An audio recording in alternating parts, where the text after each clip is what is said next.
వందే మాతర గీతంపై లోక్సభలో సుదీర్ఘమైన చర్చ జరిగింది. సో అంటే మోదీ కొన్ని ఆరోపణలు చేశారు. వందే మాతరానికి నెహ్రూ ద్రోహం చేశారు, జిన్నాకి తలొగ్గి గేయాన్ని చిన్నాభిన్నం చేశారు అని చెప్పి మోదీ సీరియస్ ఎలిగేషన్స్ చేస్తే కాంగ్రెస్ పార్టీ తీవ్ర అభ్యంతరం వ్యక్తం చేసింది. మీరు రాజకీయ లబ్ధి కోసమే ఇటువంటి వ్యాఖ్యలు చేస్తూ ఉన్నారు, పశ్చిమ బెంగాల్ ఎన్నికల టార్గెట్ గానీ ఈ వ్యాఖ్యలు చేస్తూ ఉన్నారు అని చెప్పి ప్రియాంక గాంధీ చాలా అగ్రెసివ్గా కౌంటర్ ఇచ్చిన పరిస్థితి కనిపిస్తోంది. ఈ చర్చ చూసిన తర్వాత ఎంజీ రావు గారు, ప్రతి భారతీయుడి మదిలో మెదిలే ఒకే ప్రశ్న, భారతదేశం గొప్పదా, హిందూ మతం గొప్పదా అని చెప్పేసి ఏమంటారు? ఎస్ అండి, భారత పార్లమెంటు సాక్షిగా వందే మాతరం 150వ దినోత్సవం అంటే 150 సంవత్సరాలు పూర్తి చేసుకున్నందుకు ఒక చర్చ జరిగింది. కానీ ఇక్కడ ఒక విషయం అనమాట, అసలు ఆ చర్చ అంతా జరిగింది ఏంటి, హిందూ మతం గొప్పదా భారతదేశం గొప్పదా అన్నట్టు జరిగింది. ప్రైమ్ మినిస్టర్ మోడీ గారు, భారత ప్రధాని ప్రైమ్ మినిస్టర్ మోడీ గారు ఆయన మాట్లాడిందంతా హిందూ మతం కోసం మాట్లాడినట్టు అనిపిస్తుంది. కాంగ్రెస్ ఏమంటుంది, ఇది హిందూ మతం అని డైరెక్ట్గా చెప్పలేదు, మీరు హిందూ రిప్రజెంటేటివ్ అనుకుంటూ మనం వాస్తవం డైరెక్ట్గా చెప్పేసుకుంటే నాక్కడ్ ట్రూత్ ఎలా ఉంది అంటే అక్కడ హిందూ మతం గొప్పదా భారతదేశం గొప్పదా అని చర్చ జరిగిందండి.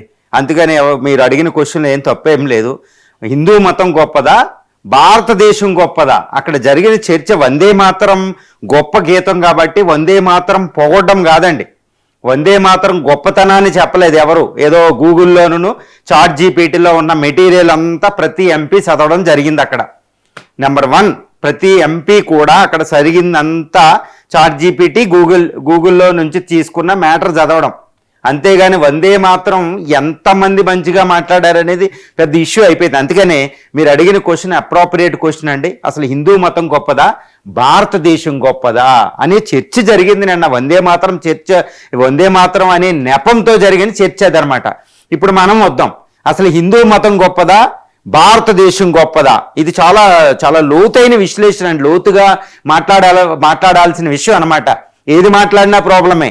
కాబట్టి అంటే నేను కాంగ్రెస్ తరఫున మాట్లాడడం లేదు, బీజేపీ తరఫున మాట్లాడడం లేదు. నా చర్చ అంతా భారత రాజ్యాంగబద్ధంగా, భారత సంస్కృతి సాంప్రదాయాల బద్ధంగా మాత్రమే కొనసాగుతుంది. కాబట్టి మోడీ గారు, రాహుల్ గాంధీ గారు ఏమనుకుంటారో నాకు సంబంధం లేదు, బీజేపీ వాళ్ళు ఏమనుకుంటారో, కాంగ్రెస్ వాళ్ళు మిగిలిన వాళ్ళు ఏమనుకుంటారో నాకు సంబంధం లేదు, ఎవరేమనుకుంటారో నాకు సంబంధం లేదండి. మీరు అడిగిన క్వశ్చన్ చాలా కాంట్రవర్షియల్ క్వశ్చన్, బట్ నేనేంటంటే I will dare to talk about this issue అండి. హిందూ మతం గొప్పదా భారతదేశం గొప్పదా, దేని ప్రాతిపదికగా చెప్తానంటే భారత రాజ్యాంగం, భారత సంస్కృతి నేపథ్యంలోనే వాటిని ప్రామాణికంగా తీసుకుని నేను మాట్లాడతాను. ఇప్పుడు భారతదేశం గొప్పదా హిందూ మతం గొప్పలో భారతదేశం ఫస్ట్ వద్దాం. భారతదేశం పుట్టింది సుమారు ఆఫ్రికా ఖండం నుంచి 55,000 సంవత్సరాల క్రితం, అంటే 1,02 లక్షల సంవత్సరాల క్రితమే మొట్టమొదటి మానవుడు ఇటు టర్కీ ద్వారా, పర్షియా ద్వారా ఇండియా సబ్ కాంటినెంట్లోకి రావడం జరిగింది. మొట్టమొదటి ఆధునిక మానవుడు ఆఫ్రికా ఖండం నుంచి వచ్చారు. ఎందుకంటే ఆఫ్రికాలోనే మొట్టమొదటి మానవుడు నియాండర్దల్ నుంచి, హోమోసాఫైన్స్ నుంచి పుట్టడం జరిగింది. అంటే ఆఫ్రికా మూలం మానవుడికి. అక్కడ నుంచి ప్రతి వాళ్ళు they fanned out to every part, they came to Indian subcontinent, భారత ఉపఖండం, సింధు నది దాటి రావడం జరిగింది. ఆ రోజు నుంచి భారతదేశంలో ఎప్పుడు మానవరహితంగా భారతదేశం ఎప్పుడూ లేదు. వాళ్ళ తర్వాత ఆఫ్రికా మానవుడు వచ్చిన తర్వాత ఎన్నో జాతులు, ఎవరు మంగోలాయిడ్స్ నుంచి, ఆస్ట్రలాయిడ్స్ నుంచి, మెడిటరేనియన్స్ నుంచి ప్రపంచంలో ఉన్న 7 జాతులు సింధు నది, ఖైబర్ బొలాన్ కేవులు దాటి భారత ఉపఖండంలోకి రావడం జరిగింది. ఇక్కడికి వచ్చిన తర్వాత వాళ్ళందరూ మిక్స్డ్ టుగెదర్ అయిపోయి ఒక భారతీయ డిఎన్ఏగా పరివర్తనం చెందారు. అందుకనే భారత సంస్కృతి ఎప్పుడూ కూడా ఒక నిర్విఘ్నంగా, అంటే పెరీనియల్గా ఒక సజీవంగా వస్తున్న ఒక సంస్కృతి, ఎప్పుడు గ్యాప్ లేదు. కాకపోతే 55,000 సంవత్సరాల క్రితం మొదలైన ఈ మానవ ప్రగతి, మానవ జరి అనేది, ఈ సజీవ నది అనేది, మానవ ప్రగతి అనేది ఇండియా ఉపఖండంలో మనకి 5,000 సంవత్సరాల క్రితం, 2,500 నుంచి 1,500 సంవత్సరాల మధ్యలో సింధు నాగరికతగా ఉద్భవించింది. అది ప్రపంచంలో అతి పురాతనమైన నాగరికతల్లో ఒకటి. ఆ సింధు నాగరికత తర్వాత అక్కడ అంతమయ్యి తర్వాత గంగా వ్యాలీలోకి వచ్చింది. అప్పటికే దక్షిణాది ద్రవిడ ప్రాంతంలో ఉన్న వాళ్ళు మొత్తం ఒకరికొకరు కలిసి ఆర్యనైజేషన్ అయ్యింది. ఆర్యనైజేషన్ అంటే ఇప్పుడు నేను చర్చ సందర్భంగా చెప్తున్నా, భారతదేశంలో ఉత్తర భారతదేశంలో ఉండే ఆర్యన్ ప్రజలకి, దక్షిణ భారతదేశంలో ఉండే ద్రవిడ ప్రజలకి మధ్యలో ఒకరికొకరు డామినేషన్ కత్తులతో జరగలేదు. భరతుడు అనే ఒక చక్రవర్తి, జమ్మూ అండ్ కాశ్మీర్ నుంచి పరిపాలించే ఒక చక్రవర్తి భారత ఉపఖండంలో ఉన్న లక్షలాది మంది ట్రైబల్ పీపుల్ని ఒకరికొకరిని కలిపారు. ఏ విధంగా కలిపారు? ప్రేమ భావం ఉపయోగించి. అందుకే భారతదేశ సంస్కృతి అంతా శాంతి శాంతి శాంతి అంటూ ఉంటుంది, ఒక ప్రేమ భావం ఉపయోగించే, కానీ కత్తులు కటారులతో బలవంతంగా కలపలే. అందుకనే భారత సంస్కృతి అనేది ఒక ప్రేమ తత్వం మీద గాడ్ ఉపదేశించిన, ప్రపంచంలో ఎన్ని మతాలు అయితే ఉన్నాయో అన్ని మతాలు కూడా ఎందుకు ప్రాముఖ్యతలోకి వచ్చినాయి అంటే శాంతి మంత్రం ఉంటుంది. మహమ్మద్ ప్రవక్త కానీ, జీసస్ క్రైస్తు కానీ, తర్వాత మహావీరుడు కానీ, బుద్ధుడు కానీ, హిందూ దేవతలు, హిందూ గాడ్లు కానీ, ఋషులు కానీ, వీళ్ళంతా ప్రబోధించింది శాంతి మంత్రం. అందుకే ఈ మతాల కింద అభివృద్ధి చెందిన గుర్తుపెట్టుకోవాలి. మతం ఎప్పుడూ లోక కళ్యాణాన్ని ఆశిస్తుంది, ఏ మతమైనా. భారత సంస్కృతే మొట్టమొదటి. ఈ సంస్కృతిలో పుట్టినవే హిందూ మతం. కాబట్టి హిందూ మతం భారత సంస్కృతి నుంచే పుట్టినప్పుడు హిందూ మతం భారత సంస్కృతి కంటే ఎందుకు గొప్పదవుతుంది? దిస్ ఇస్ ద క్వశ్చన్ అండి. భారత సంస్కృతి ఒక గొప్ప సంస్కృతిలోంచి హిందూ మతం పుట్టింది, తర్వాత బుద్ధిజం పుట్టింది, మహావీరుడు మతం పుట్టింది, సిక్కిజం పుట్టింది, ఇంకా ఇస్లామిక్, జీసస్ క్రైస్తులు, ఈ మతాలన్నింటికి ఇక్కడ నుంచి ఆధారం కూడా దొరికినవే, గుర్తుపెట్టుకోవాలి. అందుకనే దేవుళ్ళందరూ ఇక్కడే ఎందుకు పుట్టారు? భారతదేశం ఉపఖండం దగ్గరలో లేదా ఉపఖండం చుట్టూరే పుడుతూ ఉంటారు దేవుళ్ళందరూ. చూడండి అన్ని అవతారాలు. అమెరికా ఖండం, దక్షిణ అమెరికా, ఈ ఖండాల్లో దేవుళ్ళు మతాలే పుట్టలేదు, గుర్తుపెట్టుకోవాలి. యూరోప్ ఇంకా నార్త్లకు వెళ్తే అక్కడ మతాలే పుట్టలే. పుట్టినవన్నీ ఏషియా కాంటినెంట్లో భారత ఉపఖండం జంబూ ద్వీపంలో పుట్టాయి, గుర్తుపెట్టుకోవాలి. ఎందుకంటే మానవ సంస్కృతి ఎక్కడ ఉద్భవిస్తే అక్కడే మతాలు పుడతాయి, గుర్తుపెట్టుకోవాలి. అంటే భారత సంస్కృతే మతాలకి పుట్టినిల్లు. It is ohm of religions. అందులోంచి పుట్టిందే హిందూ మతం. అందరూ అనుకుంటారు హిందూ మతం. అసలు పార్లమెంట్లో హిందూ మతం అంటే హిందూ మతం అనే పేరు ఎక్కడి నుంచి ఇచ్చారండి? పర్షియన్ నుంచి వచ్చారు. సింధు అనేది ఎస్ అనేది వాళ్ళ పలకరం లేక హెచ్ అని పలికారు, హిందూ అయింది. కాబట్టి సింధు నదికి తూర్పున ఉన్న ప్రజలందరినీ ఇండోయిస్ అంటే ఇండియా అయింది లాటిన్ భాషలో, తర్వాత గ్రీకులు వచ్చిన తర్వాత హిందూ, ఈ పర్షియన్స్ పలికింది హిందూ. ఈ సింధు నది హిందూ రివర్ అనమాట. వాళ్ళు సింధుని హిందూ అని పిలుస్తారు, వాళ్ళకి ఎస్ అనేది ఉండదు, ప్రొనౌన్స్ చేయలేరు. కాబట్టి ఇండోయిస్, ఈ సింధు నదికి తూర్పు నివసిస్తున్న సబ్ కాంటినెంట్లో ఉన్న ప్రజలందరినీ హిందూ ప్రజలు, ఒక హిందూ మతం, అది హిందూ మతానికి అప్పచెప్పారు ఇది. కాబట్టి హిందూ మతం అనే పేరే ఫారిన్ నుంచి వచ్చింది. మనం యాక్చువల్గా మనది ఏంటంటే సనాతన ధర్మ, ఎటర్నల్ ట్రూత్ అనేది కరెక్ట్. అసలు ఇది మతమే కాదు. ఒక రకంగా ఈ వెస్టర్న్ పీపుల్ ఉపయోగించే మతం అనే కాన్సెప్ట్, ఆ డెఫినేషన్, ఆ నిర్వచనం భారతదేశంలో ఉన్న హిందూ మతానికి వర్తించదు. ఎందుకంటే ఇది చాలా broad religion. It can assimilate anyone.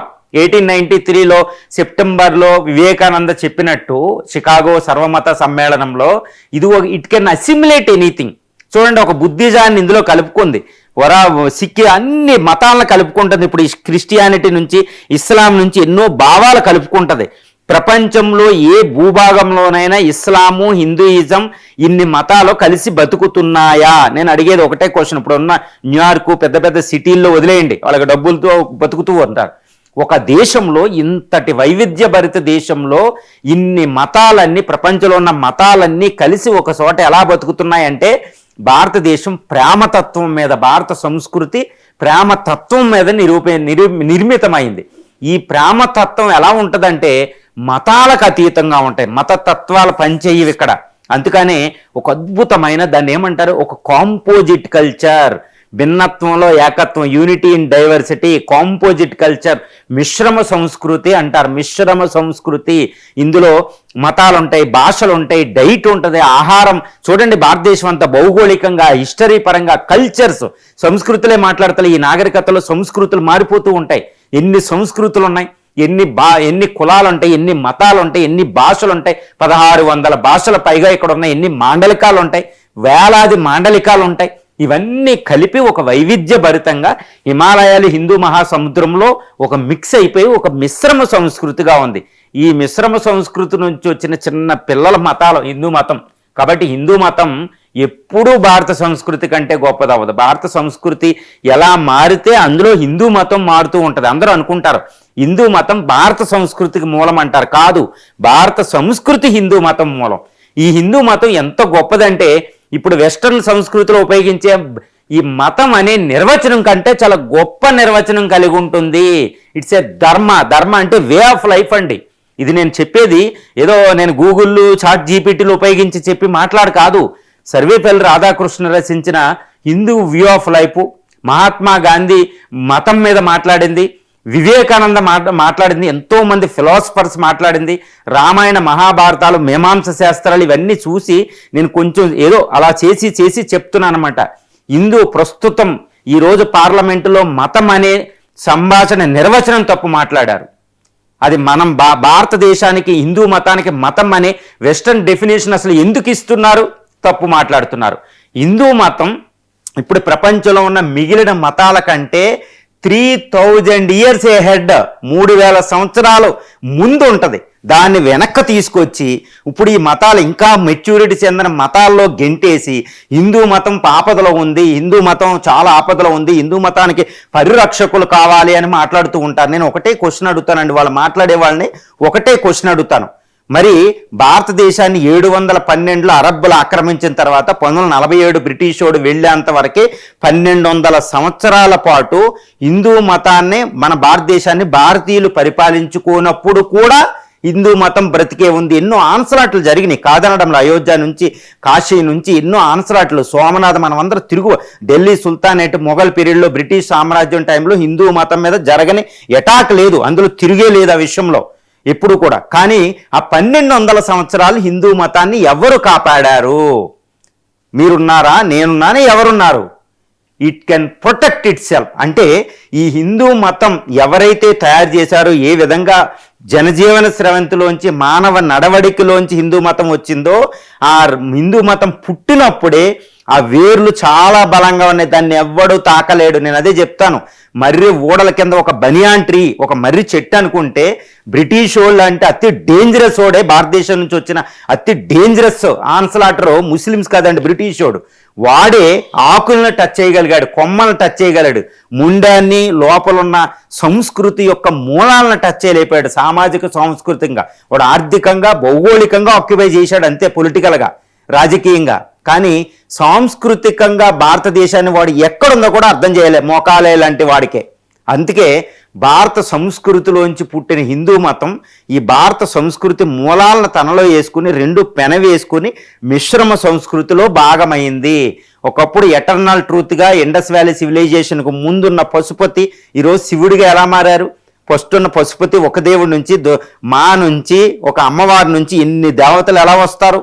ఎంతో పరివర్తన, మోనోతిజం ఉంటుంది, అన్ని తన భావాలు అన్నీ నీకు ఏది కావాలంటే అక్కడ ఉంటుందండి. నువ్వు మోనోథీస్ట్ అయితే మోనోథీస్ట్, అసలు మతాన్ని నమ్మనోడి కూడా హిందూ మతంలో ప్లేస్ ఉంటుంది. This is because it is not a religion. కాబట్టి భారతదేశం గొప్పదా, హిందూ మతం గొప్పదా అని నన్ను క్వశ్చన్ అడిగితే, భారత సంస్కృతి భారతదేశానికి మించిన దేశం లేదు, భారత సంస్కృతికి మించిన సంస్కృతి ఈ భూమి మీద లేదు. అందుకనే నేనే అనడం లేదండి, Friedrich Max Muller what India teaches for us అనుకుంటూ ఒక బుక్ రాస్తారన్నమాట. ఆ బుక్లో చెప్తారు this is the one of the greatest civilisation అని. ఇక్కడ నుంచే యూరోప్ ఉన్నోళ్ళు వీళ్ళందరూ భాషలు నేర్చుకున్నారు, ఆ దేశం కోసం జాతకు తెలుసుకోనని ఒక జర్మన్ హిస్టోరియన్ బ్రిటిష్ నుంచి రాసి బ్రిటిష్ టైంలో రాస్తారు. గుర్తుపెట్టుకోవాలి, బ్రౌన్లో వీళ్ళందరూ ఎంతో ఎంతో గొప్పగా చెప్పింది. ఫారినర్స్ రాసిన దాన్నే మనం మాట్లాడుకున్నా ఇది గొప్ప సంస్కృతి అనమాట. అరిస్టాటిలే మాట్లాడతారు, ఒక గ్రీక్ సంస్కృతి, పర్షియన్ సివిలైజేషన్, మెసొపొటేమియా ఇలాంటి సంస్కృతులే భారతదేశం నుంచి స్వీకరిస్తాయి. ఈరోజు చైనీస్ సివిలైజేషన్ కూడా బుద్ధిజం నుంచి ఎంతో గ్రహించింది, గుర్తుపెట్టుకోవాలి. కాబట్టి భారత సంస్కృతిలోంచి పుట్టిన హిందూ మతాన్ని భారత సంస్కృతి కంటే ఎక్కువ చేయకూడదు. హిందూ మతం అనేది ఇది మతం కాదు, ఒక సనాతన, ఒక ధర్మ. అంటే it's a way of life. First western ఉపయోగించిన డెఫినేషన్ దీనికి అంటగట్టడం తప్పు. అందువల్ల చాలా జాగ్రత్తగా ఇంత లోతైన, అంటే నేనే చెప్పలేను అంత లోతుగా ఉండే విషయాన్ని చాలా చక్కగా నీట్గా డిస్టార్ట్ చేసి కన్ఫ్యూజ్ చేస్తున్నారన్నమాట వందే మాతరం చర్చ. అసలు వందే మాతరం అనేది భారత సంస్కృతి మూలాల నుంచి పుట్టింది, దాన్ని మతపరంగా చూడడమే తప్పండి అది. ఇక వందే మాతరంపై లోక్సభలో 11 గంటలకు పైగా సుదీర్ఘమైన చర్చ జరిగింది. ఈ చర్చ చూసిన తర్వాత అసలు వందే మాతరం మీద ఇంత చర్చ అవసరమా అని అడిగేవాళ్ళు కూడా ఉన్నారు. మొత్తానికి ప్రియాంక గాంధీ వర్సెస్ మోదీ అన్నట్లుగా ఈ చర్చ మొత్తం సాగింది. ఇప్పుడు ఎవరిది పై చేయి అంటే ఏం చెప్తారు? మోదీ చిక్కుల్లో పడ్డారా, లేకపోతే కాంగ్రెస్ పార్టీ బలహీనత బయటపడిందా? ఎస్ అండి, 1875 నవంబర్ 7వ తారీఖున వందే మాతర గీతాన్ని బంకిం చంద్ర చటోపాధ్యాయ వెస్ట్ బెంగాల్, అప్పట్లో వెస్ట్ బెంగాల్ అంటే బెంగాల్ అనేది ఒక మూలం భారత సంస్కృతికి, ఆ టైంలో ఒక అద్భుతమైన ముందు అడుగు వేయడానికి ఉపయోగపడింది. అది చాలా సుసంపన్నమైన ప్రాంతం అనమాట. ఎందుకంటే వివేకానంద, సుభాష్ చంద్రబోసు, రవీంద్ర ఠాగూర్ ఫిలాసఫర్స్ నేలండి. అక్కడ ఆ ప్రాంతంలో పుట్టింది ఈ వందే మాతర గీతం. అది 1875 నుంచి అలా అలా అలా అలా ఏదంటే ఇప్పుడు భారత రాజ్యాంగంలోకి వచ్చి ఇది ఒక, నిన్న మోడీ గారు అంటున్నారు ఇది ఒక మంత్రం అని. నేను ఒకటే చెప్తాను, ఇది మంత్రం కాదండి. ప్రస్తుతం భారత రాజ్యాంగం కూడా ఒక రకంగా మాట్లాడింది జాతీయ గీతం కాబట్టి జాతీయ గీతం అనే పదాన్నే దాన్ని ఉపయోగిద్దాం. అదేవిధంగా ప్రియాంక గాంధీ గారు అంటున్నారు, ఆవిడేమంటున్నారు, దీనిపై చర్చ అవసరమని అంటున్నారు. ఆవిడ తప్పే. 150 అసలు చర్చ ఎందుకు పెట్టారు? 150 సంవత్సరాలు అయిన సందర్భంగా అది దానికోసం మాట్లాడాలి, దేశ ప్రజలకు ఉపదేశిద్దాం, దాన్ని ఒకసారి గుర్తుకు తీసుకుందామని తెస్తే దాన్ని బట్టుకెళ్ళి హిందూ మతంలో భారత సంస్కృతి, ఇది ముస్లిం లీగు, ఇది గాంధీలు, సుభాష్ చంద్రబోసు, రవీంద్రనాథ్ ఠాగూర్లు, ఈ రచనించిన వాళ్ళని అందరినీ ఒకళ్ళు తిడుతుంటే ఒకళ్ళు పొరగడం, ఒకళ్ళు తిడుతుంటే ఒకళ్ళు. అసలు ఏం జరిగింది? ఇప్పుడు స్కూల్లో, నా స్కూల్లో కూడా వందే మాతర గీతం పాడేవాడిని. వందే మాతరం అంటే ఒక భక్తి భావం ఉండేది. దీని మీద కన్ఫ్యూజ్ చేయకూడదు. అది ఒక పవిత్రమైన, ఒక అద్భుతమైన పాట. అది భారత మాతకి ప్రతీకగా ఉపయోగించుకున్నారు. అది ఇండియన్ డిఎన్ఏలోకి వెళ్ళిపోయిందండి. వందే మాతరం అంటే ఎంటైర్ 200 సంవత్సరాల ఫ్రీడమ్ స్ట్రగుల్కి ఒక ప్రతీక. అది కాంగ్రెస్ తనది అనడానికి లేదు, బీజేపీ తనదనడానికి అసలా లేదు. ఇది చరిత్రలోకి సంబంధించింది. ఇది ప్రతి నరాన జీర్ణించుకుపోయిందనమాట. నేను ఒకటే చెప్తున్నానండి, వందే మాతరం అనుకుంటూ కొన్ని లక్షల మంది ఉరికంబాలకి త్యాగం చేశారు. వాళ్ళని అవమానించాలా చర్చలో? వాళ్ళని ఎందుకు గుర్తుకు చేసుకోలేదు? వందే మాతరం అనేది ఒక యుద్ధం, వార్ క్రై. అది దాన్ని స్మరిస్తూ చనిపోయారు ఎంతోమంది బ్రిటిష్ వాడి చేతిలో. మరి వాళ్ళు అదంటే ఏంటంటే ద సోల్ ఆఫ్ ఇండియా అంటారు. భారత ఆత్మకు సంబంధించిన ఒక డిఎన్ఏలోకి వెళ్ళిపోయింది అనమాట. ఇండియన్ డిఎన్ఏలోకి వెళ్ళిపోయింది. ఈరోజు దానికి మతాలు అవలంబించి ఇది పెట్టి అది పెట్టి ఎలా మాట్లాడతారండి. అందువల్ల పార్లమెంటులో చర్చ అనేది ఒక డిస్టోర్షన్ చర్చ జరిగింది. 150 సంవత్సరాలు అయిన సందర్భంగా వందే మాతరం యొక్క ప్రాముఖ్యతను ప్రతి భారతీయులకు, దట్టు ఇప్పుడు జనరేషన్ అసలు చరిత్ర అంటే ఏంటో తెలియకుండా ఈ జనరేషన్ పెరిగే వాళ్ళకి వందే మాతరం తీసుకెళ్లడం మానేసి వందే మాతరం మీద నానా కన్ఫ్యూజ్ చేసేసి మతాల పరంగా, ఒకే రాజకీయాల పరంగా వందే మాతర గీతాన్ని చూసే విధంగా చర్చ జరగడం తప్పు. అది ఎంటైర్ ఒక భారత గ్యామెట్ ఆఫ్ ఇండియన్ సివిలైజేషన్ ఒక పార్ట్గా, ఒక ప్రతీకాత్మకంగా, ఒక సింబల్గా దాన్ని చూడడం మానేసి రాజకీయాల పరంగా, మతాల పరంగా ఇప్పుడున్న జనరేషన్కి రాంగ్ మెసేజ్ ఇచ్చారు. నేనైతే I earnestly request every parliamentarian and parliament speaker అండి, ఇంకొక గంట అయినా ఇంకో 2 గంటల చర్చ పెట్టి వందే మాతర గొప్పతనాన్ని జనరేషన్కి ఏ విధంగా మీరు చేరేస్తున్నారో ఆత్మవిమర్శ చేసుకుంటే సరిగ్గా అవుద్దనమాట. నిన్న అందరినీ కన్ఫ్యూజ్ చేశారు. ఈ జనరేషన్లో అసలు వందే మాతరం అంటే ఏంటి, ఆ చరిత్ర అంటే ఏంటి లేకుండా ఎంతసేపు ఏఐలని, ఈ టెక్నాలజీ అని, ఒక ఎడ్యుకేషన్ అంటే పొట్ట కూటు కోసం అన్నట్టు చేసాం. కానీ ఎడ్యుకేషన్ అంటే మానవ ప్రగతికి, దేశ ప్రగతికి అనే మూలాలు మర్చిపోయి ఉంటాం అనమాట. అందువల్ల మన education is not a true education. ఇప్పుడు ఇలాంటి సందర్భంలో వందే మాత్రం గొప్పతనాన్ని ప్రతి వాళ్ళకి చేరేయడం అనేసి కన్ఫ్యూజ్ చేసేసారు నేను పార్లమెంట్ చర్చలో. మరి ఇది ప్రతి వాళ్ళు క్వశ్చన్ వేసుకోవాలి, ఇది కరెక్ట్గా జరిగిందా అని, జరగలేదా అనేది రివ్యూ చేసుకుని ఆత్మవిమర్శ చేసుకుంటే తెలుస్తుంది. గూగుల్ చాట్లోంచి, చాట్ జీపీటీలోంచి వందే మాత్రం కోసం పెట్టేసి నిన్న పార్లమెంట్లో ఎంపీలు అందరూ మాట్లాడారు. లేకపోతే పక్కన పొలిటికల్ పార్టీని తిట్టడం, లేకపోతే హిందూ మతాన్ని తిట్టడం, లేకపోతే భారత సంస్కృతిని తిట్టడం, లేదా తనకు అనుకూలంగా ఆ విషయాన్ని అంతటిని డిస్టోర్ట్ చేసి తనకు మోటివ్ ఈజ్ రాంగ్. వందే మాత్రాన్ని పవిత్ర భావంతో చూసే మోటివ్తో నిన్న ఎవరి దగ్గర చర్చ జరగలేదు. It's not the question. అందువల్ల 10 hours చర్చ అనేది చక్కగా జరగలేదు అనేది ప్రతి భారతీయుడి యొక్క భావన అండి. ఇక మోదీ ఆరోపణ, నెహ్రూ అప్పట్లో జిన్నా మాట విని ఆయనకి లొంగిపోయి 1937లో కొన్ని స్టాంజాస్ను తీసేశారు అని చెప్పి భారతీయ జనతా పార్టీ ఈ ఇష్యూని రైజ్ చేస్తోంది. అంటే వందే మాతర పూర్తి గీతం కావాలి అనేది భారతీయ జనతా పార్టీ ఉద్దేశం. మీరేమంటారు? ఎస్ అండి, ఇప్పుడు వందే మాతరం నిన్న మోడీ గారు పార్లమెంట్లో, లోక్సభలో పాడినట్టు వందే మాతరం ఆనందమఠలో బంకిం చంద్ర చటర్జీ రాసిన అంతా ఉండాలా. మోడీ గారు అన్నట్టు, లేకపోతే ఇప్పుడు రాజ్యాంగ పరిషత్తు 1950 జనవరి 24 తీసుకున్న 2 స్టాంజాసే ఉండాలా ఇప్పుడు ప్రస్తుతం ఉన్నదంటే ఇది చాలా పెద్ద క్వశ్చన్.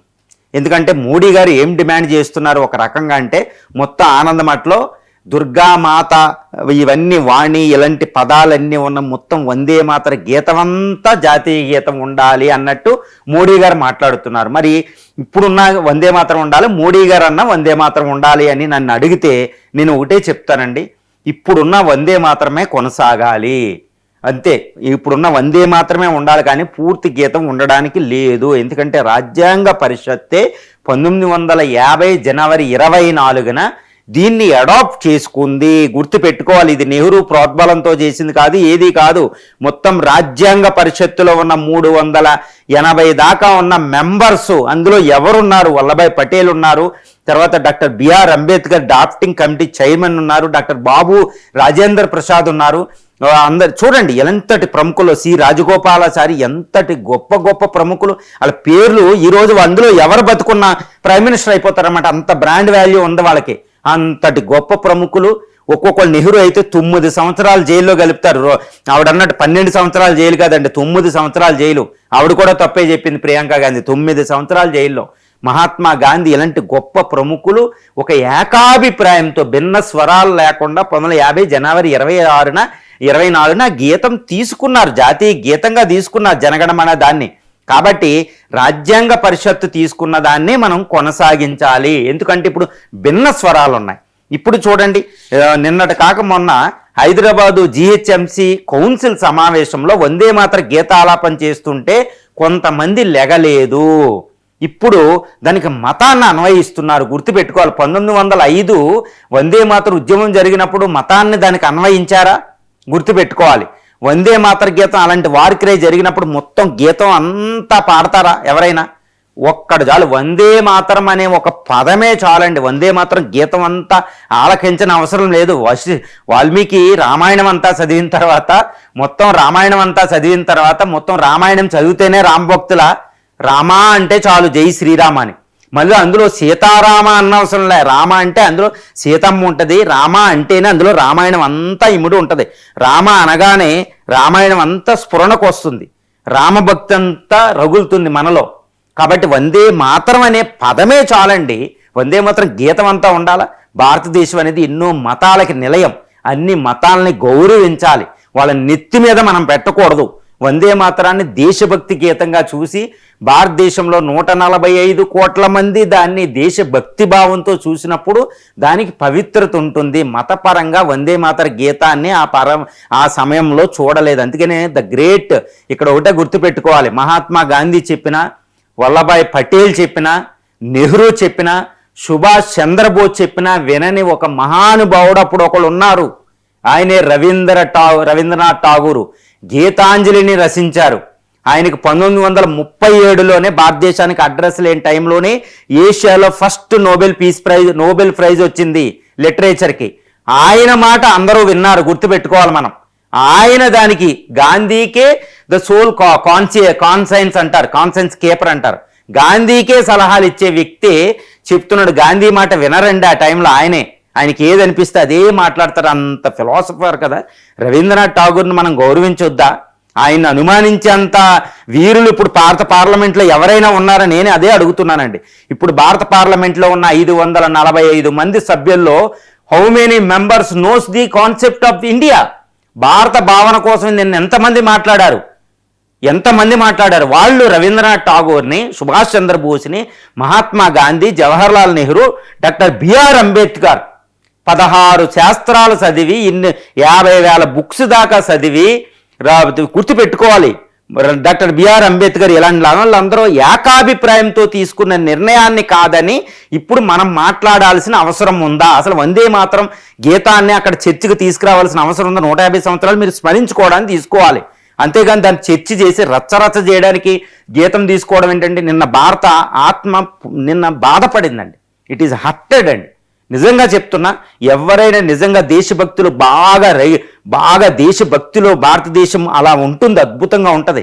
మీరు దేశభక్తిని నీకు దేశభక్తి కావాలని నన్ను అవసరం లేదండి. దేశభక్తి అవసరమైనప్పుడు భారతీయుల్లో రగులుతుంది. గుర్తుపెట్టుకోవాలి. 1962 యుద్ధంలో నేను ఒకటే ఎగ్జాంపుల్ చెప్పి ముగిస్తా. 1962 యుద్ధం చైనా మన మీద అటాక్ చేసినప్పుడు నెహ్రూ టైంలో అప్పుడు యాంటీ హిందీ మూమెంట్ తమిళనాడులో వస్తుంది. ఎంజీఆర్ సెపరేట్ దేశం అనే స్థాయికి వెళ్ళిపోయారు. కానీ చైనా అటాక్ చేయగానే తమిళనాడు సైలెంట్ అయిపోయింది. గుర్తుపెట్టుకోవాలి, చైనాకి ఎగ్నెస్ట్గా మాట్లాడింది. అసలు చైనా హోప్స్ ఏంటంటే ఇండియా మీద అటాక్ చేయగానే తమిళనాడు డిఫరెంట్గా అయిపోద్ది ఎంజీఆర్ చేసే మూమెంట్తో అనుకున్నారు వాళ్ళు. కానీ భారతీయులు ఆపరేషన్ సింధూర్ అప్పుడు మొన్న మనం చూసాం. ఎవడైనా భారతదేశం మీద కన్నెత్తి చూస్తే భారతీయులందరూ ఏక కంఠంతో మాట్లాడతారు. అప్పుడు దేశభక్తి వస్తుందండి. ఇదేం జర్మనీ హిట్లరు ఇటు ముసోల్ని కాదండి. ఎప్పుడు దేశభక్తి కావలసినప్పుడు దేశభక్తి వస్తుంది, లేకపోతే ప్రపంచాన్నే ప్రేమిస్తారు వీళ్ళు. ఇదంతా విశ్వమానవ కళ్యాణం ఉంటుంది ఇక్కడ. భారతదేశానికి భారతదేశం 4 గోడల మధ్యకే భారతీయులు ప్రేమ ఉండదు. మన వేదాలు మన సంస్కృతి అది చెప్పలే, విశ్వమానవ ప్రేమను చెప్పింది. అందుకనే మానవ కళ్యాణాన్ని ఆశించేది భారతదేశం ఒకటే. అందుకని భారత రాజ్యాంగం మీకు ఒకటే చెప్తున్నా, భారత రాజ్యాంగం 51 ఆర్టికల్లో ఆదేశ సూత్రాల్లో ఈ భారత విదేశాంగ విధానం ప్రపంచ శాంతికి పాటుపడాలి అనే ఒక పదం ఉంటుంది. అది వేదాల్లోంచి వచ్చింది, భారత సంస్కృతి నుంచి వచ్చింది, ఇండస్ వ్యాలీ సివిలైజేషన్ నుంచి వచ్చింది. అంత డెప్త్ ఉంటుందండి. ఇది భారత రాజ్యాంగాన్ని దీన్ని వేరువేరుగా చూడొద్దు. నేను ఒకటే చెప్తున్నా, ఈ సృష్టి మొత్తం అంతా కూడా పరమాణువులతో నిండి ఉంటుంది. పరమాణువులో ఉన్నది సృష్టిలో ఉంటుంది, సృష్టిలో ఉన్నది పరమాణువులో ఉంటుంది అనమాట. ఆటంలో కూడా ఉంటుంది. కాబట్టి పరమాణు వేరు కాదు, ఇది సృష్టి వేరు కాదనమాట. ఈ భారతదేశంలో సంస్కృతి అయినా మతాలైనా అన్ని దానికి అంతటికి ఒక ఏకీభావం, ఒక యూనిటీ ఉంటుంది అనమాట. ఈ భారత సంస్కృతులు ఇవన్నీ మతాలు ఇవన్నీ ఉంటాయి. మీ రాజకీయాలు పట్టుకెళ్ళి మీ మిడిమిడి జ్ఞానాన్ని పట్టుకెళ్ళి భారత సంస్కృతి కోసం దేశభక్తి కోసం మనం మాట్లాడొద్దు. మీ పదవులు కావాలంటే వేరుగా ఉంటాయి. నిన్న జరిగిన చర్చ రచ్చ అది చర్చ కాదు. వందే మాతర గీతాన్ని ఎవ్వరూ కూడా చక్కగా అక్కడ చెప్పలేకపోయారు, ఎవరు మాట్లాడలేకపోయారు. ఇప్పుడు భారత పార్లమెంట్లో నేనైతే పేరు చెప్పను, కానీ ఒక్క వ్యక్తి సరిగ్గా మాట్లాడగలుగుతారు.